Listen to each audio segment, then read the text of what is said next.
my name is Matthew with MattPfeifferCoaching.com. Welcome to my YouTube channel. On this channel, I create videos and content about toxic, narcissistically abusive relationships.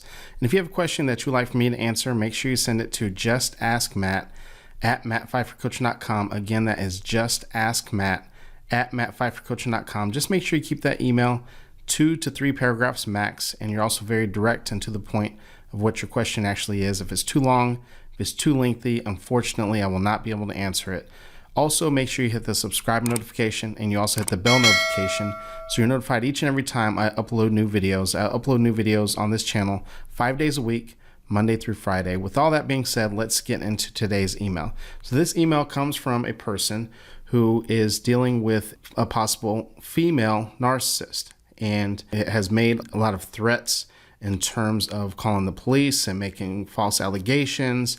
And this person is wondering if the narcissist in this situation has corrected their behavior because the narcissist is now in therapy. So let's get into this email because this is a very common question, but there's a lot of different nuances to this email because we're talking about a female narcissist, which has a handful of different quirks, which we'll get into here shortly. So this email reads, "Hi Matthew, I'm in this situation where I feel I'm on the brink of a divorce with a possible narcissist. Other people and my current therapist made that distinction. This is something that's very key. This isn't something that's just made up. A therapist has told this person that his wife is a narcissist. So this is something that's going to be key as we get through this email. I'll circle back to that here in a second. The backstory is that she has been abusive physically and verbally to me and in front of our 3-year-old son multiple times. Another key distinction. One thing I don't have the answer to here, but I know that they were at least together for at least 3 to 4 years because of the age of the son. But one of the things that I would circle back to if we were in person is that you now have, let's say that they were together for 10 years. You have 10 years of experience, right, of the physical abuse, the verbal abuse, right? And I'm going to circle back to that here in a second. The reason why that's valid here in these type of situations when people are asking this type of question. The abuse escalated, especially when I started to speak up. Very, very common. One of the things that I tell people is that if you really want to know if you're with a narcissist, start speaking up for yourself, start self-development, start to set boundaries, and you'll know very quickly because you empowering yourself becomes a threat to the narcissist, and then you begin to see them escalate. So this email continues. She refused couples counseling, another point that we need to circle back to, many times, and would gaslight me so that I felt the need to start recording interactions for my protection. This went on for most of the second half of 2021 and culminated in an incident that occurred just before Christmas. She had a tantrum that led to her verbally and physically attacking me in front of our son. It was recorded without her knowledge. The next day, she called the cops when she wanted me to leave the house because she didn't feel safe. I was on the couch. I was leaving but protesting without any aggression. At this point, I decided to wait for the police to arrive because I didn't trust her to falsely report something that I did. So I'm going to pause here because I know that there's probably a lot of people who have experienced male narcissism and are probably thinking this sounds like what a male narcissist would do. This is the reason why toxic relationships are very, very tricky. Because the thing about it is that both male narcissist and female narcissist both use gender bias situations to their advantage. So you have to be very careful in these type of situations. And sometimes it's very hard to distinguish whether or not who the person is being the aggressor and who's the narcissist and who is not, because they use the gender bias situations to spin and to create a narrative. So in a situation like this where you have a female narcissist calling the police saying that she's been attacked and things of that nature, guess what, right? And remember, one of the things that I wanted to circle back to, this isn't just coming hearsay. The therapist has said this person is narcissistic, right? So this isn't just someone that's just making things up, right? The therapist has said that this person is narcissistic. And so now there's a reason why he did not feel safe even leaving the house because of the potential false report. And this is something that happens. And I know this is very triggering for women who might be listening to this, but it's very true. And there's a lot of men who experience this.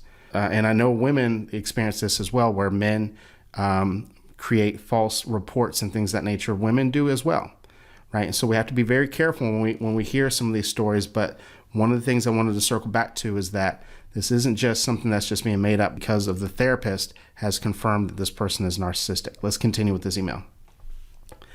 Now she is saying that she wants to reconcile and took a quick anger management course on conditions of her peace bond. I still question her motives. Another thing that we're going to circle back to. I still question her motives about my safety. I feel I need to get out, but we have a 3-year-old son that I worry about and his feelings about dad leaving. This is something that's very common, not just with women, but also with all victims of narcissistic abuse, of them being concerned about leaving the child behind, right? But I know that this is something that is really common with men because of the struggle that they might not even get 50-50 because of the concern of potential gender biases in the courtroom. I'm going to circle back to that here in a second as well. I've been going through my own trauma and anxiety. In your opinion, if I accept reconciliation, am I walking back into the same toxic relationship? My question to you is, can a narcissist change through therapy? Please help and advise. Thank you in advance, and thank you for the work you currently do.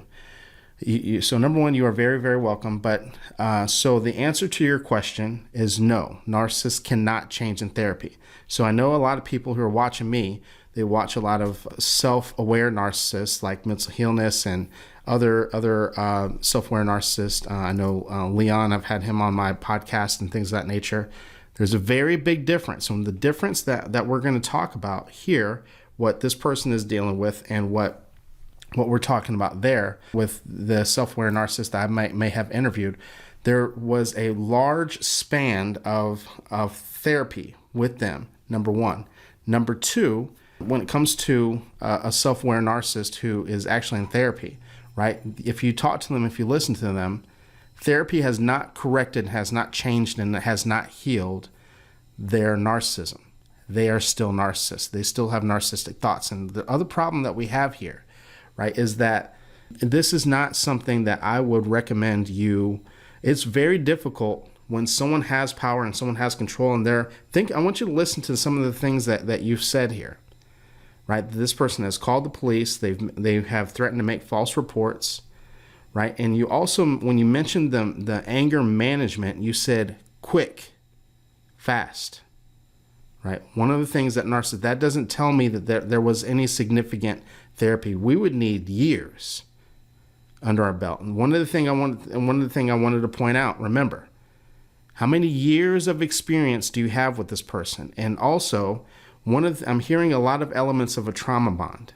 And when people struggle with the trauma bond, and people get upset with me when I say this, right? Because they say that I'm borderlining on victim blaming, but this is victim empowering, because quite often you have the answers. We just don't want to accept the answers that we have, because that means that we have to make some difficult decisions.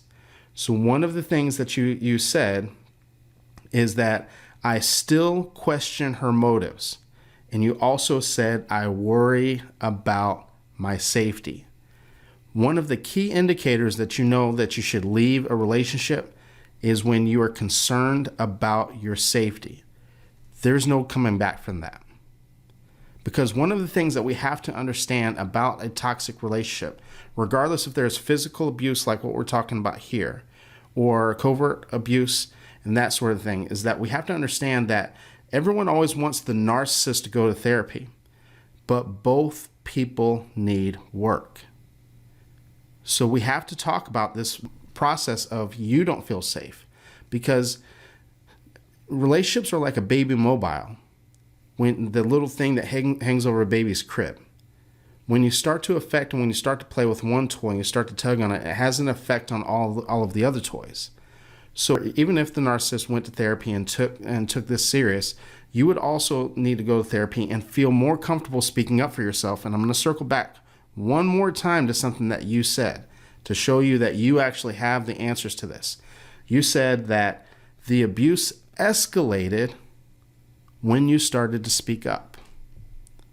And guess what? For there to be a healthy reconciliation, that's exactly what would need to happen, is for you to speak up and for you to be able to set boundaries and for you to be able to assert yourself. And I don't believe that, I don't know how long this person was in anger management, and anger management doesn't help anyway. And so let's just be very clear about that, because there would need to be some significant changes, right? Significant